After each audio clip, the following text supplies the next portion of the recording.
Blessed morning, friends and folks. Let's dive right into today's lesson, December 5th, A Cloud of Witnesses. We're going to do this short book here. I don't know who wrote this book. My cousin Ronnie James Dio gave me this book a long time ago. I can't remember the author, some old white man. It's a good book. It's real simple. This is his quote. "We are running in a race, but we are not on our own. There is a crowd of witnesses cheering us on. When an athlete runs a marathon, the support from the spectators keep them going. Can you imagine the master himself at the finish line welcoming us home?" Just recently, I seen a picture on Facebook or YouTube, and it showed Jesus as a child. It was either a child or a teenager. They were in his arms and they were rejoicing. That is a beautiful pic, and it made me just have thunder in my heart. And the opposite of the last picture I saw that stuck out in my mind. The picture that's scary is it showed a picture of a bunch of false prophets giving the word falsely and getting people to believe it. People that don't read the Bible, they're not going to know. It was someone that knows the Bible but decides to bend it anyways. They have I wouldn't say a special place in hell. And I'm not going to say this picture is right, but the picture scared the hell out of me. I would never want to give the word wrong. Common sense, I don't want to do it, but after seeing this, it really reinforces that. And what it was, I can't even talk. Got so caught up in excitement over this because it's scary. But it showed a line of people. They were walking forward, but their heads were turned backwards, and their legs were backwards, but they walked backwards, and they had to do that for eternity.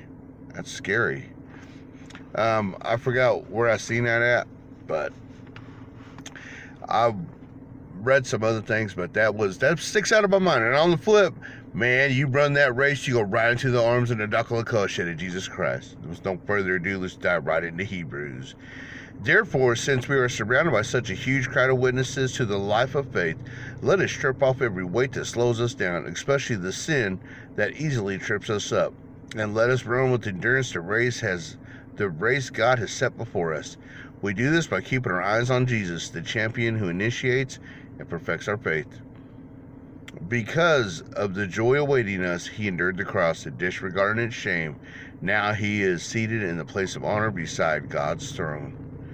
Think of all the hostility he endured from sinful people. Then you won't become weary and give up. After all, you have not yet given your lives in your struggle against sin. Because he did, he gave his life in our struggle against sin, so we don't have to go to hell. We will go home to the kingdom of heaven.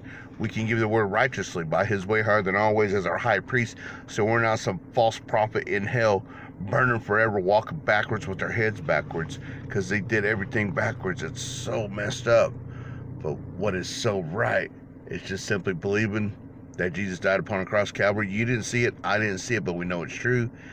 I mean, I do more. I've seen some people wear cross earrings, cross tattoos, and cuss up a storm and raise a bunch of havoc. No, we need good representatives out there. We need messengers that bring golden apples in a silver basket. We need high priests and high priestesses that deliver the fried bread of life, perfectly cooked without the yeast of the world. That's simple. So we are perfectly fed. A cloud of witnesses, the spectators that are watching you can be your own family, individual salvation, at least a family salvation. Now, I learned that from a little bitty bishop man from Japan. He came to Washita, all the way from Japan, in little Washita, Oklahoma, came into the church. It's an individual salvation, but the family salvation. And that's something else that stuck out with me. Man, Bishop June got a good kick out of him. And then, don't just talk about weights. We all know that I like to lift weights. It talks about sin being a weight, but you know what? The Lord lifted the weight of the world right off of you, so someday he can lift you up in honor. That is not a PR. That is something you and I can't do, but the Lord has done. Jesus Christ is here. He ain't here for a PR. He's here to wipe your record clean by his way higher than always. We're all about him in heaven, on earth, and under the earth. I always believe that under the earth is hell, because when the Lord comes upon the scene, every demon has to bow before him. You ever notice when they came to arrest him that they bowed before they came back up and arrested him? He allowed it to happen because he took the cross, disregarding its shame. So have his name above your name today, and be blessed in your iron journey in his way higher than our ways, as the heavens are higher than the earth. Amen. Adios.